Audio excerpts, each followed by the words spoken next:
بالله من الشيطان الرجيم بسم الله الرحمن الرحيم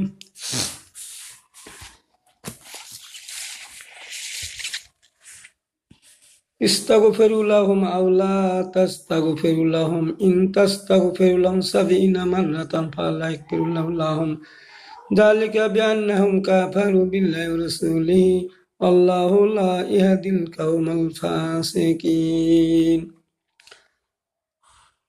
শুরুতে সেই মহান আল্লাহ তাআলা শুকরিয়া আদায় করি, যিনার অপহরণ করে আমরা প্রতিদিন আল্লাহ আমাদেরকে যারা ঈমান এনেছি আমাদেরকে আল্লাহ নামাজ পড়ার তৌফিক দান করেছেন, আল্লাহর হুকুম মাহকাম মানার তৌফিক দান করেছেন। এই জন্য আমরা আল্লাহর কাছে শুকরিয়া আদায় করি, আলহামদুলিল্লাহ। ভাই, আমি আপনাদের সামনে আজকে কিছু গুরুত্বপূর্ণ তথ্য দিব, আর এই ভিডিওগুলো আপনারা সাবস্ক্রাইব করে দিবেন, শেয়ার করে দিবেন, কমেন্ট করবেন, কারণ আমি যেগুলা কথা বলছি সেগুলা কোরআন থেকে এবং হাদিস থেকে বলবো। আমি নিজের থেকে কিছু বলি না, আল্লাহ এবং রসুল যা বলেছেন সেই কথাটাই আমি আপনাদের কাছে বলি। এই জন্য এই কথাগুলো যদি আপনারা শুনে যে সবটা পাবেন, আপনি ফির আরেকজনকে যে পাঠালে আপনি পাঠানোর কারণে আবার তদরূপ সব পাবেন। এই জন্য এই কথাগুলো একটি আয়াত জানা থাকলো, বাল্লিগো আনি ওয়ালা আয়াতা, একটি আয়াতও জানা থাকলে তোমরা অন্যদের কাছে পৌঁছে দাও, এটা রাসূল সাল্লাল্লাহু আলাইহি ওয়াসাল্লামের বাণী। ইয়া আইয়ুহার রাসূল বাল্লিগ মা উনজিলা ইলাইকা মির রাব্বিক, হে নবী, তোমার উপর যে আল্লাহর পক্ষ থেকে যে ওহী করা হচ্ছে তা তুমি স্পষ্টভাবে মানুষের সামনে প্রচার করো। যা নাজিল করা হচ্ছে তোমার উপর ওহী, সেটা স্পষ্টভাবে মানুষের সামনে প্রচার করো। ওয়াইয়াল্লাম তাফাল, যদি তুমি না করো, ফামা বাল্লাগতা রিসালাতাহু, তাহলে তুমি রিসালাতের দায়িত্বই পালন করলো না। এই জন্য এই দাওয়াতটা মানুষের কাছে পৌঁছে দেওয়াটা এটা অনেক সবের ব্যাপার। এই কারণে সেটা ফির স্পষ্ট করে বলতে হবে, সেটা ফির কোরআন থেকে দাওয়াত দিতে হবে। দাওয়াত খালি এমনি দিলে হবে না, কোরআনের কথা রসুলের এক দিয়ে দাওয়াত দিতে হবে মানুষদেরকে। এখন আমি যে আয়াতটুকু আপনাদের সামনে পড়লাম, যে আমরা অনেকে মনে করে থাকি, মনে করে নয়, যে আমরা এটা হাদিসে আছে, যে আমরা মনে করি আল্লাহ রসুল যার শাফায়াত করবে তারা মুক্তি পেয়ে যাবে। রসুল সাল্লাল্লাহু আলাইহি ওয়াসাল্লাম যাদের পক্ষে শাফায়াত করবে যে না এটা ভালো, এটা ইমানদার লোক, ইমান এনেছে, আল্লাহ তাকে জান্নাত দাও, আল্লাহ জান্নাত দিয়ে দিবেন। এইরকম বিশ্বাস তো আমাদের সকলের আছে, তাই না? আছে কি না? অবশ্যই আছে।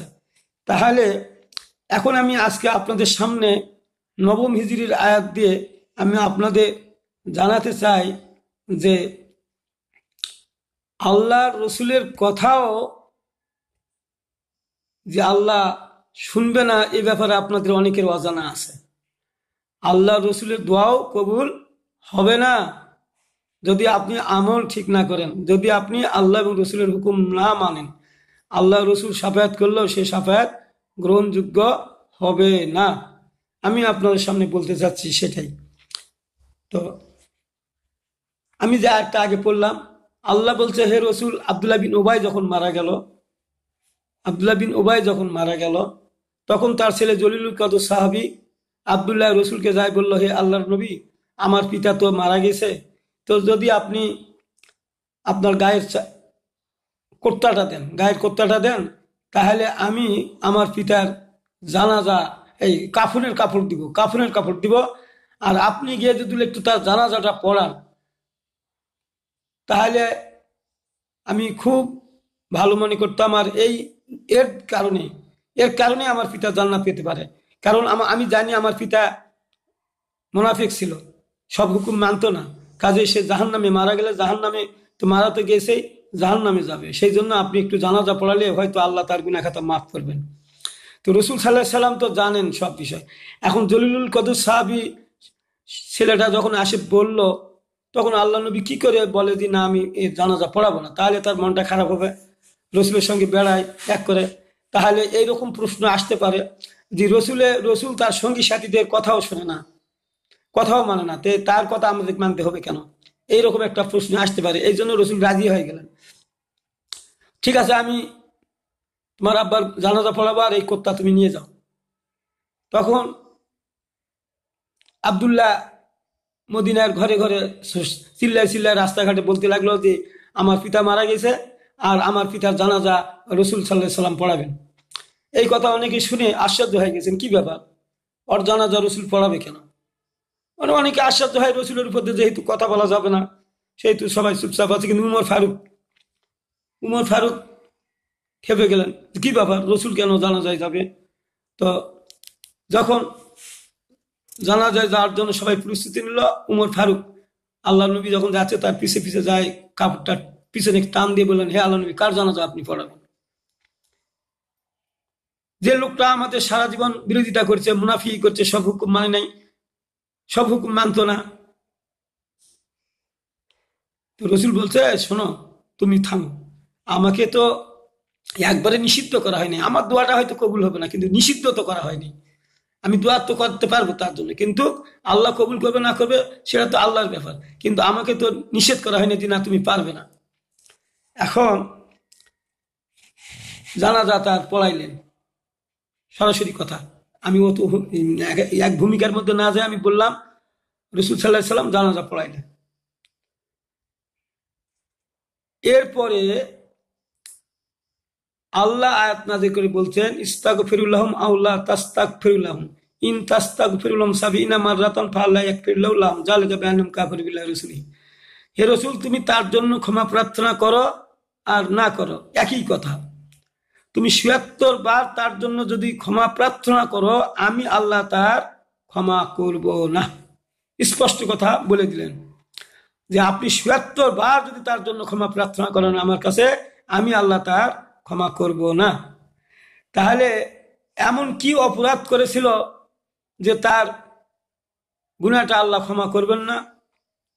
সে তো নামাজ পড়েছে, রোজা করেছে, দান খয়রাত করেছে, যা পারিছে করছে, সবকিছুই করছে, খালি শুধু রসুল সাল্লাল্লাহু আলাইহি সাল্লামের রাষ্ট্রীয় জীবনকে অস্বীকার করেছে। জিহাদ যুদ্ধ করে নাই, যুদ্ধ জিহাদ করতে হয়েছে তো রাষ্ট্র ক্ষমতা নিয়ে আসতে গিয়েই তো যুদ্ধ জিহাদ করতে হয়েছে, কারণ কাফেররা তো জানতে পারিছে, বুঝতে পারিছে তারা যে মুসলমানেরা বিজয়ী হলে, রসুল মোহাম্মদ বিজয়ী হলে তারা আমাদের এই নাচ গান বাজনা, মদ জুয়া ব্যবসায়ী, আমরা যে সুদ টুদ খাই, এগুলা বন্ধ করে দিবে। আর এটা তো ক্ষমতা ছাড়া এটা তো বন্ধ করা যায় না, কারণ জাহিলি যুগে সব মানুষগুলাই তো এগুলোর সঙ্গে জড়িত ছিল, এই জন্য রাষ্ট্র ক্ষমতা ছাড়া এটা সম্ভব নয়। তো এই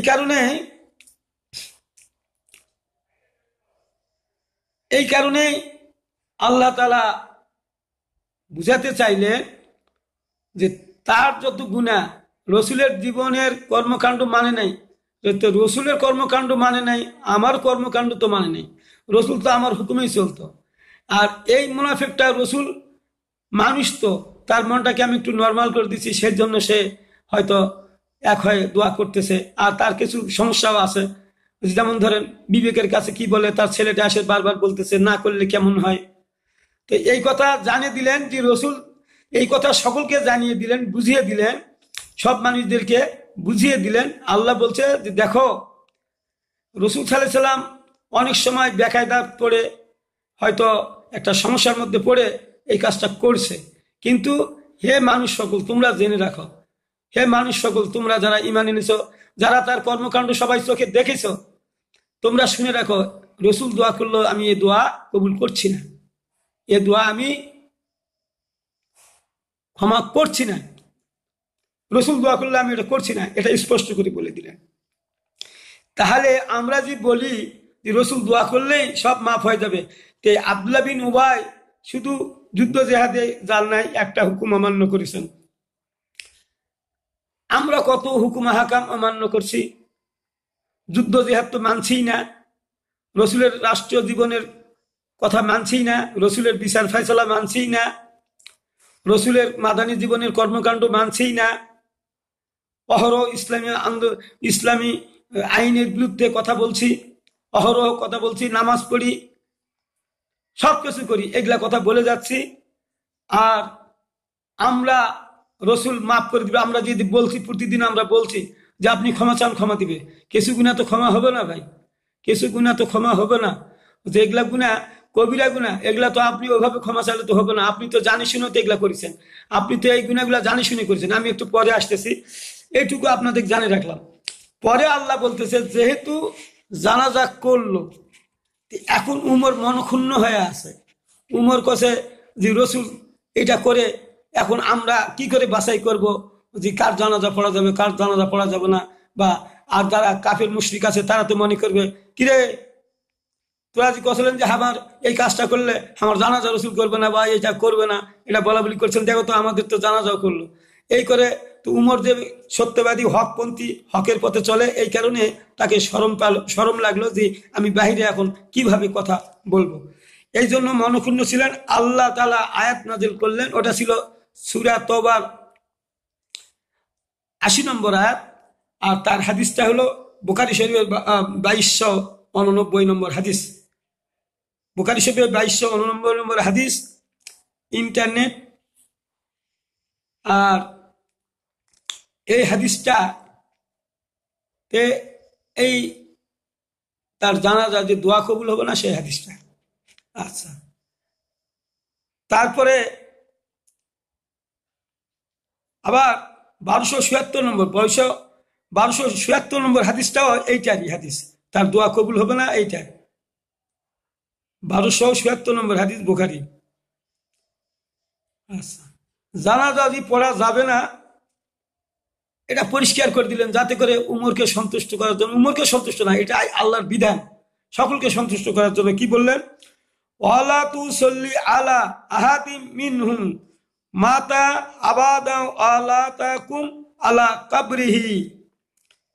হে রাসূল, এদের মধ্যে যদি আর কেউ মারা যায়, এইরকম কর্মকাণ্ড করে মারা যায়, তাহলে তুমি তাদের কবর পাশে দাঁড়াবে না, তাদের জানাজার নামাজ আদায় করবে না, কারণ তারা আল্লাহ এবং রাসূলকে অস্বীকার করেছে।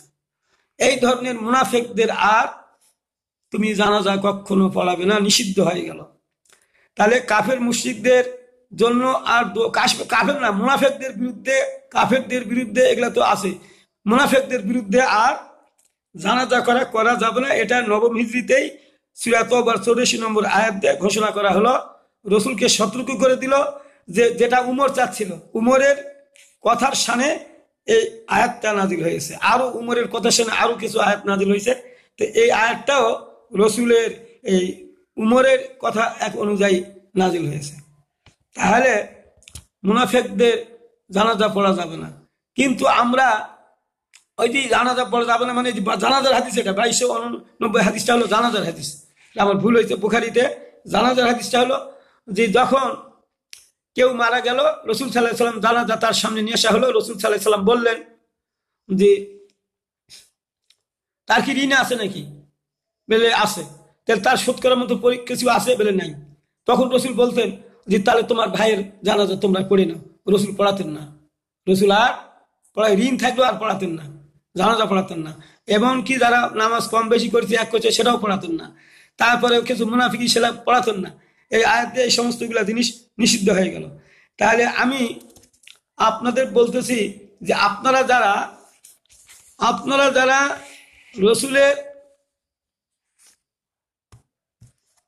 রসুলের কর্মকাণ্ড অস্বীকার করছেন, রসুলের মাদানী জিন্দিগির আইন কানুনকে অস্বীকার করছেন, এখন আপনি বলবেন আমরা তো অস্বীকার করি নাই। হ্যাঁ, আপনারা অস্বীকার করেন নাই ঠিকই আছে, কিন্তু আপনাদের কাজকর্ম গুলো কি পক্ষে না বিপক্ষে? আপনাদের কাজকর্ম তো দেখা যায় আপনারা আল্লাহর আইনের বিরুদ্ধে, রসুলের আইনের বিরুদ্ধে শক্ত মজবুত ভাবে আছেন। তা না হলে আপনারা যদি বলেন যে আমরা মদিনার খেলাফত দেখছি না, মদিনার খেলাফত সম্পর্কে আপনার কি নলেজ আছে? যদি থাকতো তাহলে আপনি এ ভাষা ধরে কথা বলতেন না। আমি কি মনে করি, মনে কিছু রাগ নেবেন না, আমি কি বিশ্বাস করি বুঝছেন, আমি এটা গবেষণা করে নিজের কথা, যে আপনারা মদিনার খেলাফত তো দেখতে পাবেন না, কারণ আপনারা তো দেখেছেন কোরআনের মধ্যে, হাদিসের মধ্যে দেখছেন যে একটা হরফ পড়লে কোরআনের 10 নেকি। তাহলে কতগুলা হরফ আছে, অক্ষর আছে, হরফ মানে অক্ষর, তাহলে 10 নেকি করে হলে কত নেকি পাইছেন। তারপরে আবার যারা পড়ায়, শিক্ষা দেয়, নিজে পড়ে, অনেক সব, তারা উত্তম মানুষ বলা হয়েছে। তাহলে তো আপনারা ছোটবেলা থেকে এই কাজটাই করেছেন, তাহলে আপনাদের তো অনেক সব, এটাই তো মদিনার খেলাফত মনে করেছেন। আপনারা তো মনে করছেন যে এটাই তো খেলাফত, অনেক সব, লক্ষ লক্ষ সবের অধিকারী আমরা হয়েছি, এখনো পড়ছি, বয়স 60, 70, 80 বছর হয়েছে, তারপরেও তো আমরা পড়ে যাচ্ছি। তাহলে তো আমাদের নেকির অভাব নেই। এই কারণে আপনারা ওইটা খেলাফত দেখেন। আর যে খেলাফত জামাত ইসলামী বা ইসলামী আন্দোলনের লোকেরা বলতেছে, এটাকে আপনি মনে করতেছেন যে এটা হলো দুনিয়াদারি রাজনীতি। এই মনে করে এই দুনিয়ার রাজনীতি করতে গেলে যে কোনো লোকের দিকেই যাওয়া যেতে পারে, যে কোনো দলের দিকেই যাওয়া যেতে পারে। আপনার মন মানসিকতাটা এইরকম যে এই রাজনীতি যারা ভালো কথা বলবে তাদেরকে সাপোর্ট করা যায়। তো এখন আপনি যারা আল্লাহ সরাসরি মুখ দিয়ে বলতেছে যে আমরা শরিয়া আইন চাই না এবং আমাদের সংবিধানেও শরিয়া আইন নাই, আমরা এটা করব না, তো আপনি সেই শরিয়া যারা মানে না তাদেরকে যেহেতু সমর্থন করছেন, সেখানে বক্তব্য দিচ্ছেন। এই সমস্ত আলেমদের বিরুদ্ধে যারা শরিয়া আইন চায়, যারা আল্লাহর বিধানের আইন চায়, কোরআনের আইন চায়, রসুলের জীবনের আইনগুলো চায়, তাহলে আব্দুল্লাহ বিন ওবাই তার একটি কথার কারণে সে মুনাফেক হয়ে গেল, খালি শুধু যুদ্ধ জেহাদে গেল না। আর আপনার তো যুদ্ধ জেহাদ সম্পর্কে আলোচনাই করেন না, মদিনার খেলাফত তো বুঝুন নাই, তো আলোচনা কেমনি করবেন? তা আপনি সারা জীবন তো কোরআন শরীফ পড়ালেন, বুখারী পড়লেন 60 বছর ধরে, বুখারী শরীফের কতগুলো হাদিস আছে, জিহাদের কতগুলো হাদিস আছে, প্রায় 200-এর উপর হাদিস আছে, খালি শুধু যুদ্ধ জেহাদের জন্য। মাগাজিতে আবার ওই রকম আছে বহুত। তো এগুলা কি আপনি দেখতে পান নাই? আইন বিচার ফায়সালার হাদিসগুলা দেখতে পান নাই? বুখারীতে 50 বছর পড়ালেন, কবরে যাবেন তারপরে আল্লাহর আইন দেখতে পান নাই? দেখতে পাবেন না, তো দেখতে পাবেন না। তার কারণ, না পাওয়ার কারণ হলো যে ওমান আজলামু মিম্মান যুকরা বিআয়াতি রাব্বিহি ফারাদা আনহা ওয়া নাসিমা কাদ্দামাত ইয়াদাহু ইন্না যা আল্লাহ আলা কুলুবিহিম আকিন্নাতান আইয়াবকাহু ওয়া ফি আযানিহিম উখরা। আল্লাহ বলছেন, কোন মানুষকে যদি আমার কোন কোরআনের আয়াত, কোন নিদর্শন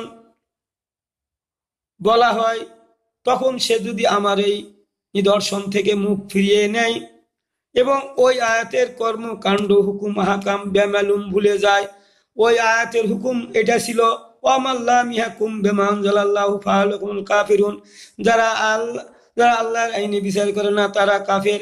এই কথাটা জানার পরেও তারা যারা আল্লাহর আইনের পক্ষে থাকে না তারা কাফের। ফাকাতিল ফি সাবিলিল্লাহ লা তুকাল্লাফু ইল্লা নাফসাকা ওয়া হাররিজিল মুমিনিন। তোমরা, আমার আল্লাহ বলছে, তোমরা আমার পথে লড়াই করবে, জিহাদ করবে। লা তুকাল্লাফু ইল্লা নাফসাকা ওয়া হাররিজিল মুমিনিন। আর এই ব্যাপারে তোমাদেরকে দায়ী করা হবে, তোমাকে জিজ্ঞাসাবাদ করা হবে কিয়ামতের ময়দানে, যে তোমরা আমার দিন আনার ব্যাপারে কারা কারা যুদ্ধ জিহাদ করেছ আর কারা করো নাই, আর মুমিনদেরকে উদ্বুদ্ধ করো জিহাদে। তাহলে এই আয়াতের হুকুম হাকাম আপনারা কি মানছেন? আল্লাহ নিজেই বলছেন যে তোমরা লড়াই করো, জিহাদ করো, তোমাদের জিজ্ঞাসাবাদ করা হবে, আর মুমিনদেরকে উদ্বুদ্ধ করো। যারা মুমিনেরা, যারা উদ্বুদ্ধ হয়ে যারা জিহাদের ময়দানে আছে, আল্লাহর আইন আনার জন্য আছে, আপনি তার বিপক্ষে অবস্থান নিছেন, তাহলে আপনি বলেন তো আপনার কি ঈমান আছে? আপনার কি ঈমান আছে? এখানে আল্লাহ কি বলছেন দেখেন। আবার আল্লাহ বলছেন যে তাদের অন্তরের উপর যারা আমার আয়াত শুনে অহংকারে মুখ ফিরিয়ে নেয়, ওই আয়াতের কর্মকাণ্ড ভুলে যায়, আল্লাহ বলছে এই কারণে আমি তাদের অন্তরের উপর আবরণ দেই, যাতে করে তারা কোরআন বুঝতে না পারে। কোরআন পড়বে কিন্তু কোরআন বুঝতে পারবে না।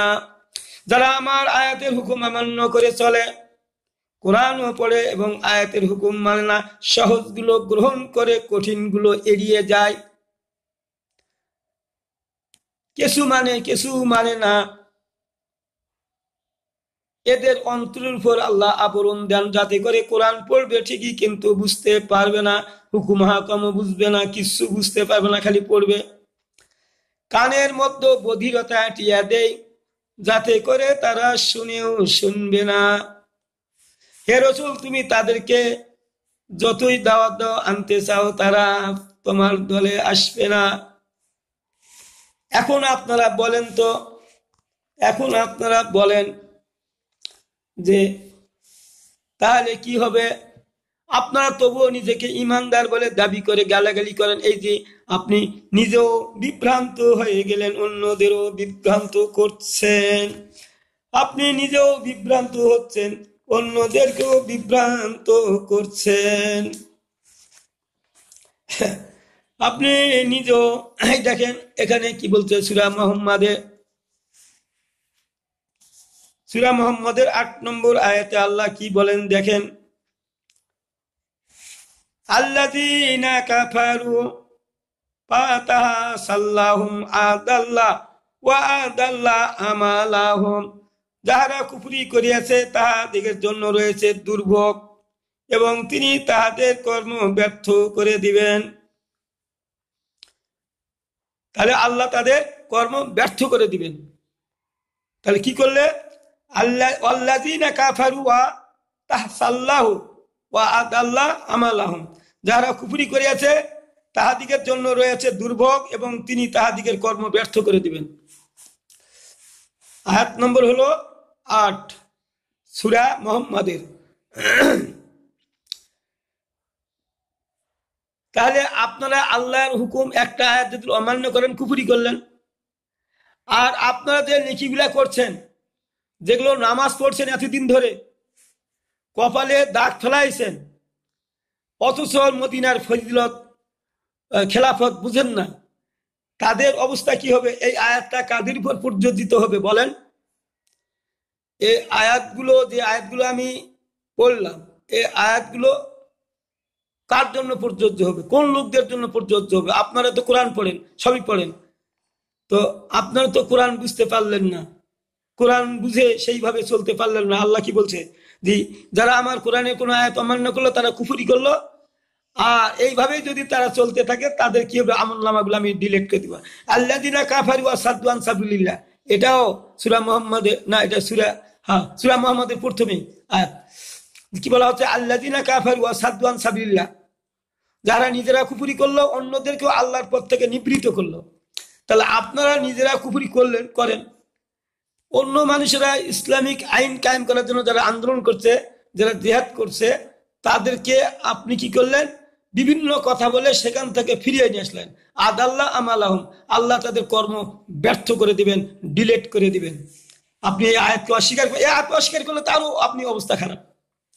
আপনি কোরআনের কোন কথা আপনি অমান্য করবেন? কোন কথাকে আপনি এড়িয়ে যাবেন? আপনি নিজেকে এত ভাগ্যবান মনে করেন? সত্যনিষ্ঠ দল বলেন, মদিনার খেলাফত বলেন, আল্লাহ ফার্স্ট যদি বলে মদিনার খেলাফত নিয়ে খুব নাচানাচি করছো, খেলাফত কি বলেন? খেলাফত কি খালি নামাজ রোজা আর সোল পড়া, কোরআন শিখা? তাহলে আমার রসুল এত কষ্ট করলো কেন? এত সাহাবী মারা গেল কেন? রসুলের জীবনে এত কষ্ট নেমে আসলো কেন? রসুল এত যুদ্ধ জিহাদ করেছে, ২৭টা যুদ্ধের সেনাপতি, ৮২ যুদ্ধ হয়েছে, সাহাবীরা তা করছে। আপনি এগুলোকে সম্পূর্ণ অস্বীকার করে গেলেন। রসুলের চুরের হাত কাটা আইন, জেনাবি বিবেচনের সঙ্গে সার করা, সুদ ঘুষ বন্ধ করা, আপনি এগুলাকে অস্বীকার করে গেলেন। মানুষগুলো সব ধ্বংসের পথে চলে গেল, মানুষগুলো সব ভুল পথে পরিচালিত হলো। তাদেরকে আপনি সতর্ক না করে, নিজেও সতর্ক হলেন না, অন্যদেরকেও সতর্ক না করে বিভ্রান্তির পথে মানুষদেরকে নিয়ে গেলেন। এর জন্য আপনি নিজে দায়ী হবেন। আপনার আমলনামা শেষ। যাদেরকে আপনি শেষ করালেন, তাদের আমলনামা আপনার আমলনামায় যোগ হবে। আপনারা আলেম হয়ে এগুলা বুঝেন না কেন? আমি আপনাদের কাছে আরেকটা কথা বলে আমি শেষ করে দিচ্ছি আজকে। আচ্ছা বলেন তো, এক ব্যক্তি পাহাড়ের সমান নেকি নিয়ে কিয়ামতের ময়দানে উঠবে, পাহাড়ের সমান নেকি নিয়ে কিয়ামতের ময়দানে গিয়ে বলবে, হে আল্লাহ, আপনি আমাকে জান্নাত দিয়ে দিন, আমার তো অনেক সব। আল্লাহ বলবে, হ্যাঁ তোমার তো অনেক সব দেখা যায়, যাও তুমি জান্নাতে যাও। জান্নাতে যখন যাইতে চাইবে, তখন একদল মানুষ বলবে যে, হে আল্লাহ, আপনি তো বলেছেন যারা যারা হিসাব নিবেন, নাজাউল মাওয়াজিনাল কিসতালি ইয়াউমাল কিয়ামাতে ফালা তুজলামু নাফসুন শাইয়া। আপনি তো নাকি কিয়ামতের ময়দানে স্থাপন করবেন ন্যায় বিচারের মানদণ্ড, কার উপর অবিচার করবেন না। তাহলে আমরা যদি তার কাছে পাবো টাকা পয়সা আমাদের দুনিয়াতে দেয় নাই, তো এগুলো আমাদেরকে এখন দেন। তখন ফেরেশতাদেরকে বলবে, দাও এদের পাওনাদের কি আছে দিয়ে দাও, ওর নেকি থেকে কেটে দাও, ওর ধন সম্পদ, পাহাড়ের ধন সম্পদ এগুলা নেওয়া হবে না, ওর নেকি থেকে কেটে দাও। তখন ওই লোকের আমল থেকে নেকি কাটে দিয়ে পরিশোধ করবে। এইভাবে পরিশোধ করতে করতে উহুদের সমান পাহাড়ের নেকি শেষ হয়ে যাবে, আর থাকবে না নেকি। তারপরে আরো পাওনাদার থাকবে। ফেরেশতারা বলবে, হে আল্লাহ, আরো তো পাওনাদার আছে, এখন কি করব? তোর তো দেও, ওর তো আর কিছুই নাই, আর তো নেকি নাই, করতে দেবো। এই লোকগুলার গুণা নেই বলে, গুণা আছে, চাপাও, জাহান্নামে নিয়ে যাও। তা ওই আলেমদের আমি বলি, খালি যদি ঋণটার ব্যাপারে এত বড় শক্ত মজবুত অবস্থান আল্লাহ, এই ঋণ পরিশোধের ব্যাপারে এত শক্ত অবস্থান, আপনি যাদের পক্ষ হয়ে কাজ করেছেন, পক্ষ হয়ে কথা বলতেছেন, তারা মানুষের তো টাকা পয়সা লুটপাট মারে ধরে খায়, দেশটাকে সঙ্গে সার করছে, চাঁদাবাজি, মানুষদের জুলুম নির্যাতন, দিনের বেলা মানুষ হত্যা করতেছে। তাদের পক্ষ হয়ে আপনি গেলেন, আর এখানে পাহাড়ের সময় নেকি নিয়ে উঠার পরেও তাকে জাহান্নামে যেতে হচ্ছে। আর আপনি জান্নাতে যাওয়ার জন্য বসে আছেন, আল্লাহ জান্নাত ধরে আছে, আপনি স্পষ্টভাবে মানুষের সামনে তুলে ধরবেন না। একটা কথায় তো এই যে যারা আব্দুল্লাহ বিন উবাইয়ের গুনাহ খাতা মাফ হলো না, নামাজ সবই চালালো, ভালো ভালো কথা বলতো, জুব্বাও ছিল গায়ের খুব সুন্দর, তারপরও জান্নাত ভাগ্যে জুটলো না। এমনকি হাদিসে আসছে, আব্দুল্লাহ বিন উবাই যখন কবরে শোয়া হলো, রাসূল সাল্লাল্লাহু আলাইহি ওয়াসাল্লাম পরে গিয়ে আবার কবর থেকে তাকে টানে তুললেন, কবর খোঁড়ো, তোলো তাকে। রাসূল তার মাথাটা হাঁটুর উপরে নিয়েছিলেন। হাদিস দিব এগুলো হাদিস। রাসূল সাল্লাল্লাহু আলাইহি ওয়াসাল্লাম তার মুখের লালা দিয়ে, থুপ দিয়ে তার মুখমণ্ডল সহ সব মাসও করে দিলেন। তারপরেও সে জাহান্নামে যাবে। আপনি কি করবেন? আপনাদের এগুলা কথা আমরা শুনলে আমরা কাঁদি, আমরা কান্দি, আমরা কষ্ট পাই। আর এই কথাগুলো শুনে যারা ইসলাম বিরোধী শক্তি, তারা এই ইমানদারদের উপর জুলুম নির্যাতন চালায়। এমনকি ফাঁসি কাটছে, 6 জন লোক শহীদ হয়ে গেল, তবুও তাদের কাছে মাথা নত করে নাই। যেমন রসুলের যুগে সাহাবীরা জীবন দিয়েছে। খাব্বাব, খুবাইব, সে নিজে ধরে নিয়ে যায় কয়জন, 40 জন সাহাবীকে বীরে মাওনায় তাদেরকে, তারা কোরআন পড়ানোর জন্য তাদেরকে পাঠানো হয়েছিল, তাদেরকে হত্যা করা হয়েছে।